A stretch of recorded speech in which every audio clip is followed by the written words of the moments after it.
Ahojte, ste pripravení? Tak dobrý deň, milí kolegovia. Vítam vás tu na dnešnej spoločnej tlačovej konferencii pána predsedu vlády Roberta Fica s pánom ministrom dopravy Jozefom Rážom pri príležitosti pracovnej návštevy pána predsedu vlády, ktorého v tejto chvíli prosím, aby sa ujal slova. Nech sa páči. Ďakujem pekne. Ak dovolíte, privítam medzi nami aj pána štátneho tajomníka Igora Chomu. Prepáčte. Vážený pán minister, vážený pán štátny tajomník, ďakujem za informácie, ktoré ste mi poskytli v rámci tejto pracovnej návštevy. Zvažovali sme štandardnú pracovnú návštevu na vašom úrade, ale myslím si, že je toľko dôležitých a zaujímavých projektov, ktoré buď sú rozostávané, alebo ktoré dokončujeme, že stálo za to na jeden z týchto projektov prísť a presvedčiť sa, kde sa nachádzame a hlavne hovoriť o všetkých aspektoch fungovania ministerstva dopravy. Dámy a páni, ja to zhrniem do jedného vyhlásenia, pretože rozsah činností, ktoré spadajú pod ministerstvo dopravy, je obrovský. To nie je iba otázka diaľnic či ciest prvej triedy, je to otázka železníc, osobnej prepravy, nákladnej prepravy, je to vodná doprava, letecká doprava, sú to byty, je tam toho obrovské množstvo.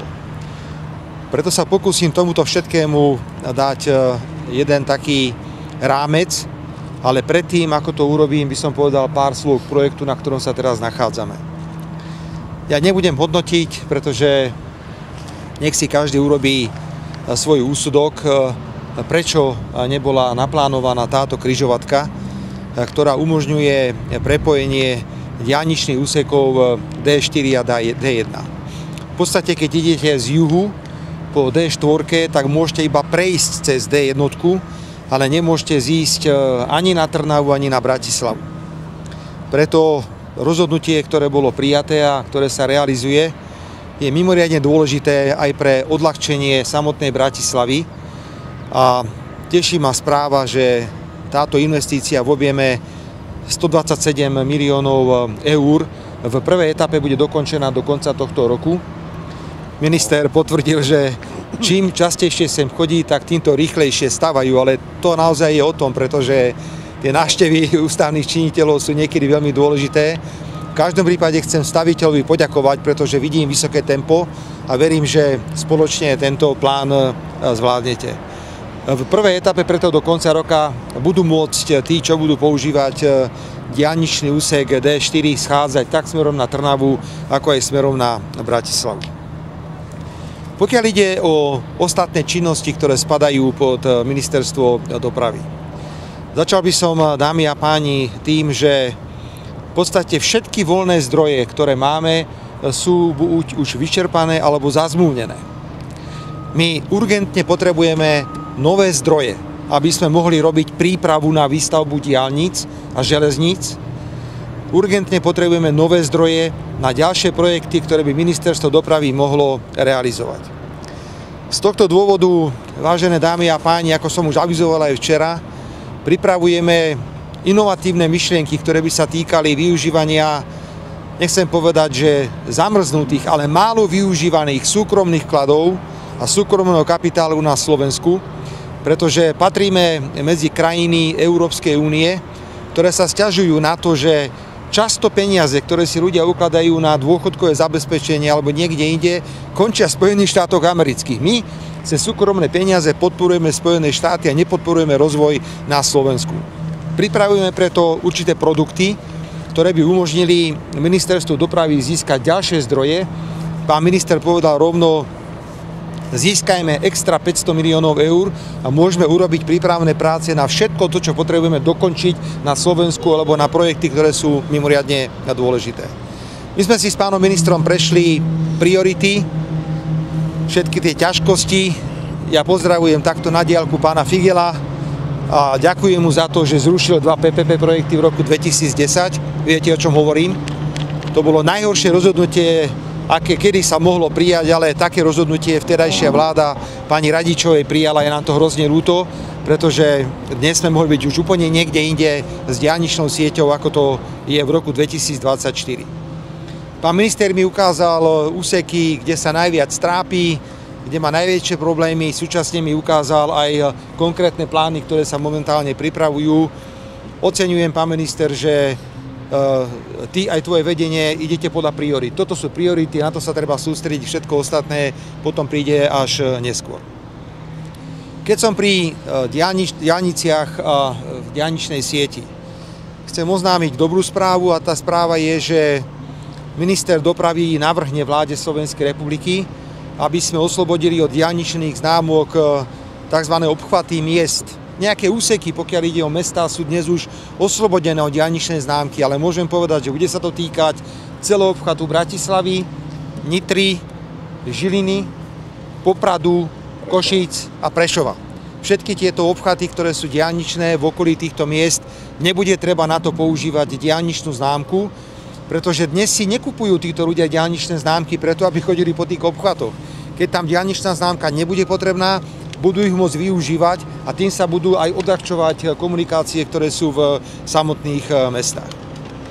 Pokiaľ ide o legislatívnu prípravu, ministerstvo urobilo kus veľmi dobrej práce, pretože skončila rozprava v Národnej rade Slovenskej republiky o zákone o strategických investíciách.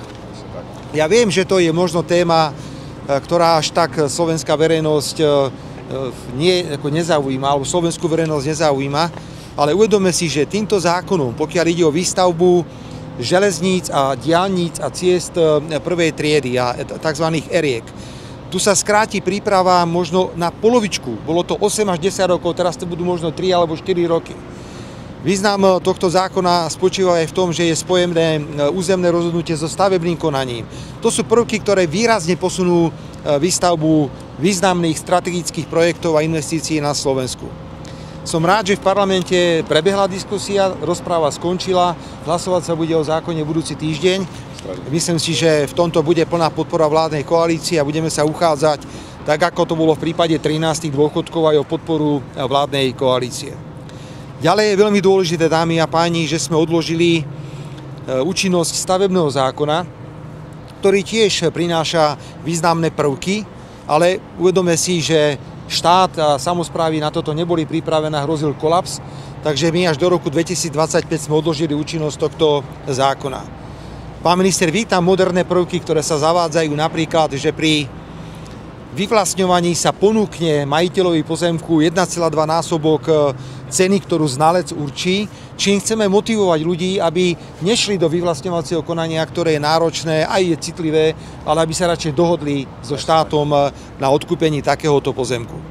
Cestný zákon, dámy a páni, opäť dôležitá správa. Viete, že niektoré mestá si robia, čo chcú doslova, robia obrovské komplikácie. Pozdravujeme pána Vala, pána primátora Bratislavy. V cestnom zákone sa vytvára priestor na to, aby štát zasiahol, ak samospráva urobí rozhodnutia, pokiaľ ide o dopravu v meste, ktoré komplikujú život všetkým. To, čo predviedol pán Valo v Bratislave, komplikuje život všetkým. Bude ustanovenie v cestnom zákone, ktoré umožní štátu, aby zasiahol do tejto kompetencie samosprávy. Ďalej je to otázka taxíkov. Sťažovalo sa obrovské množstvo ľudí, že taxi služby boli poskytované aj na autách s cudzími značkami, čo vyvolávalo nerovnosť, pretože tí, čo vykonávajú túto prácu na autách so slovenskými značkami, tak majú podstatne prísnejšie podmienky na existenciu ako tí, čo takéto značky nemali. Preto bude možné vykonávať túto službu len na autách, ktoré budú mať štátne značky slovenské, aby mali všetci rovnaké podmienky a aby neboli slovenskí taxikári diskriminovaní v porovnaní s inými. Prejdem veľmi rýchlo do oblasti leteckej dopravy. Pokiaľ ide o leteckú dopravu, mimoriadne nás zaujíma otvorenie úseku Košice-Bratislava. Považujeme to za také zvláštne, že nie sme schopní sa dostať do štandardného pravidelného leteckého prepojenia medzi týmito dvoma mestami.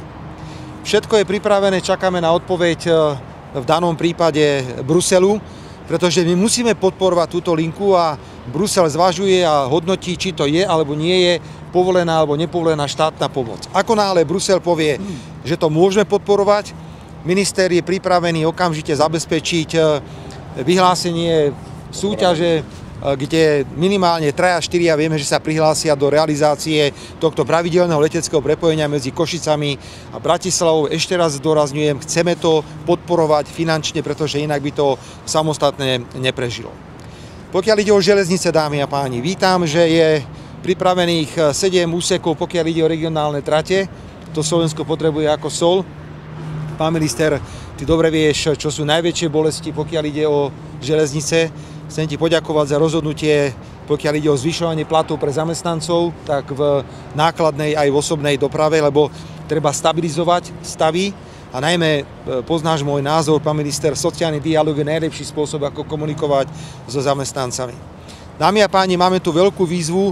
Najvyťaženejšia časť slovenských železníc je úsek medzi Bratislavou a Komárnom. V podstate je to tak vyťažené, tá jedna koľaj, že už tam nie sme schopní nasadiť ďalšie vlaky. Preto je plán, aby sme postavili druhú koľaj Bratislava-Komárno a toto je veľmi dobrý príklad pre PPP projekty.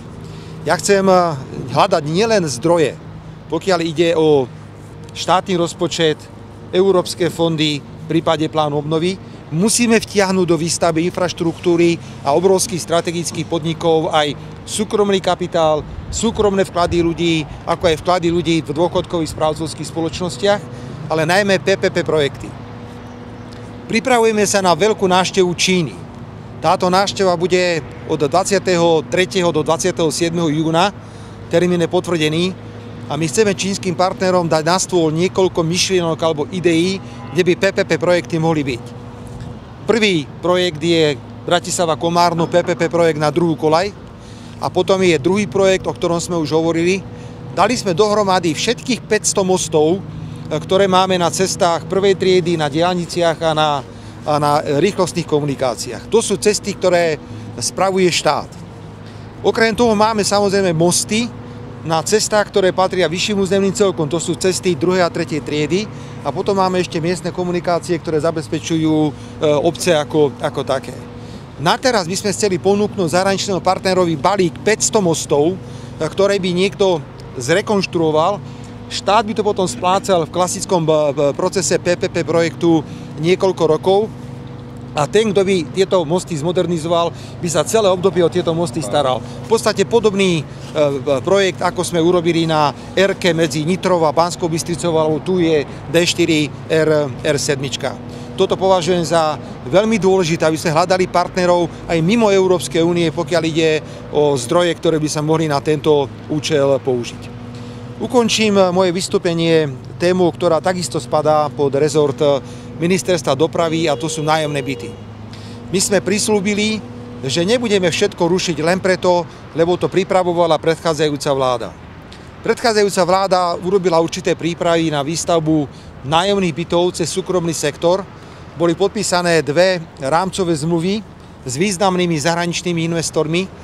My momentálne čakáme na definitívne rozhodnutie Bruselu, či je to alebo nie je to povolená štátna pomoc. Ak je to povolená štátna pomoc a my budeme tlačiť na Brusel, aby tá odpoveď prišla čo najrýchlejšie, v tom okamihu môžu tieto 2 zahraničné firmy aktivovať prácu na výstavbe nájomných bytov s použitím súkromných zdrojov, prípadne kupovať už postavené byty, ktoré sa budú dávať do nájomného sektoru. Po druhé, je to druhá línia výstavby nájomných bytov cez štátny fond rozvoja bývania. Naďalej platí, že cez štátny fond rozvoja bývania ponúkame výhodné úvery pre mesta a obce vo výške úrokovej sadzby 1%.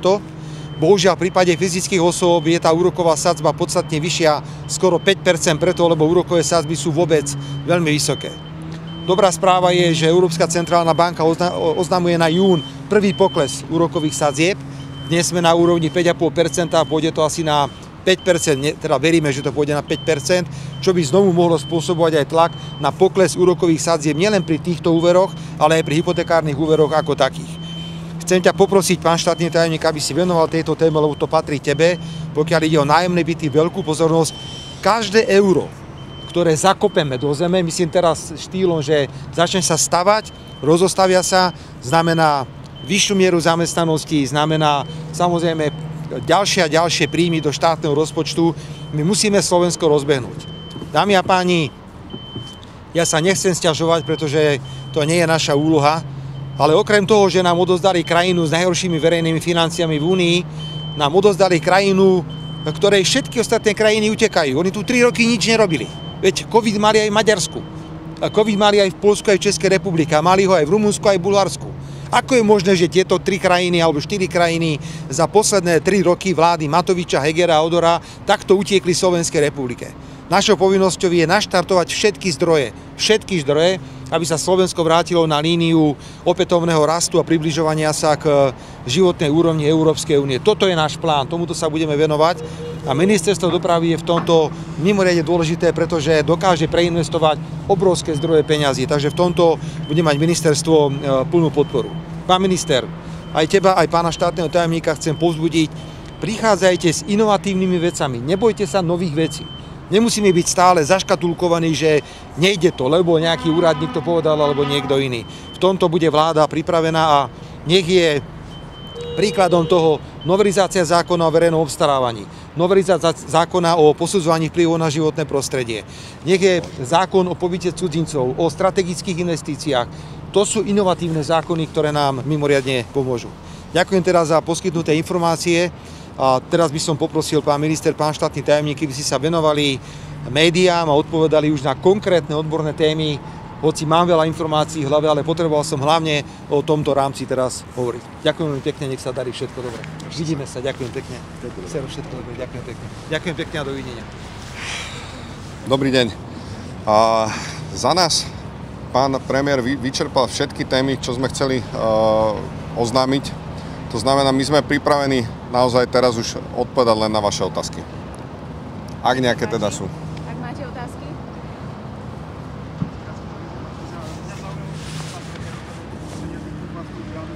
Áno.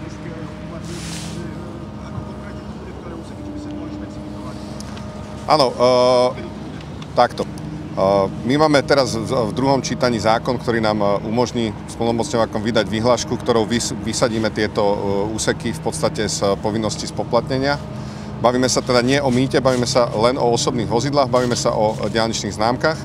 Po prepočte je výpadok tržieb z toho absolútne minimálny, pretože presne to sú občania, ktorí by normálne štandardne tú diaľničnú známku kúpenú nemali.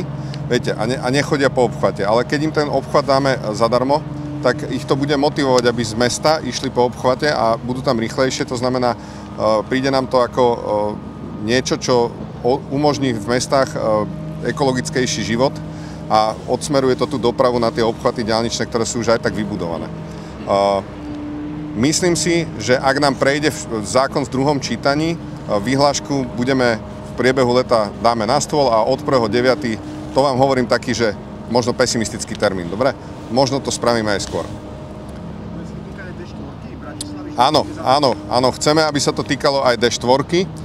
Samozrejme, je to aplikovateľné len na mestá, ktoré majú minimálne 2 zjazdy, hej, aby to dávalo zmysel. To znamená, napríklad mesto Trenčín tam nebude, bohužiaľ má jeden zjazd, ale bude tam Nitra, bude tam, ako hovoril pán premiér, bude tam Poprad určite, bude tam Prešov, budú tam Košice, bude tam Žilina, áno, pán bývalý primátor Žiliny, vám upozorňujem, samozrejme tam bude Žilina.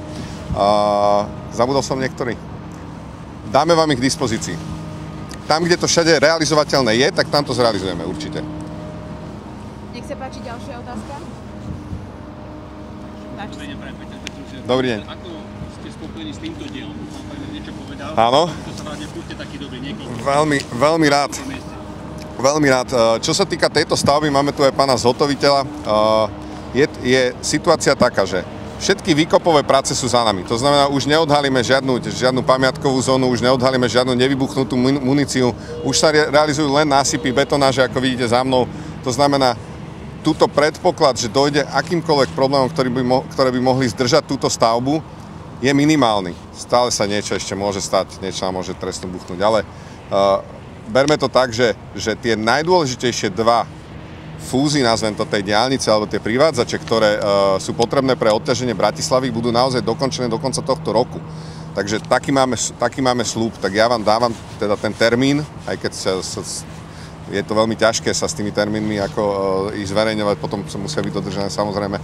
Takže my hovoríme, že tie 2 najpodstatnejšie budú hotové do konca tohto roku a tie ďalšie 2, to znamená celá križovatka, potom nastane ten moment, kedy bude treba obchádzať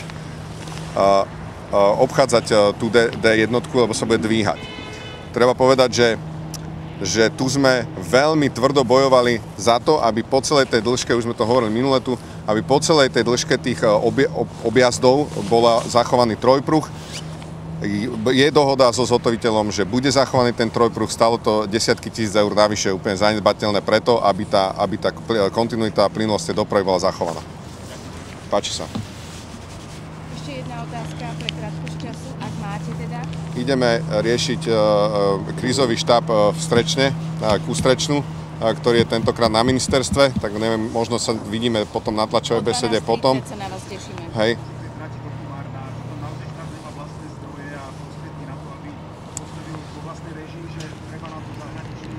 Takto. Akýkoľvek zahraničný kapitál je pre Slovensko dobré. Nechce sa mi to úplne ako vysvetľať do hĺbky tú teóriu, ale viete, my keď sem pritiahneme akékoľvek investície do infraštruktúry, PPP projekt je vždy najlepšie riešenie, lebo je to v podstate pre ten štát to najväčší benefit. Ešte vás chcem pozvať na jednu akciu. Na dve. V útorok budeme klepať základný kameň prvého úseku R1 z Banskej Bystrice, ďalej, Banská Bystrica, Slovenská Ľupča, a takisto ideme svetiť Svätú Barboru v Prešove, v severnom chatve Prešova začneme raziť tunel. Takže kto môže, budeme radi, ak sa zúčastníte, alebo vaši kolegovia. Dobre? Ak je to všetko, ďakujeme veľmi Ďaká pekne. srdečná. Dovidenia. Ďakujem, pán minister, ďakujem, pán štátny tajomník. No a ja ešte raz zopakujem, že sa na vás tešíme o 12:30 na tlačovke u nás na ministerstve po zasadnutí krízového štábu tunelu Višňové a k situácii pod Strečnom. Takže ďakujem, dovidenia.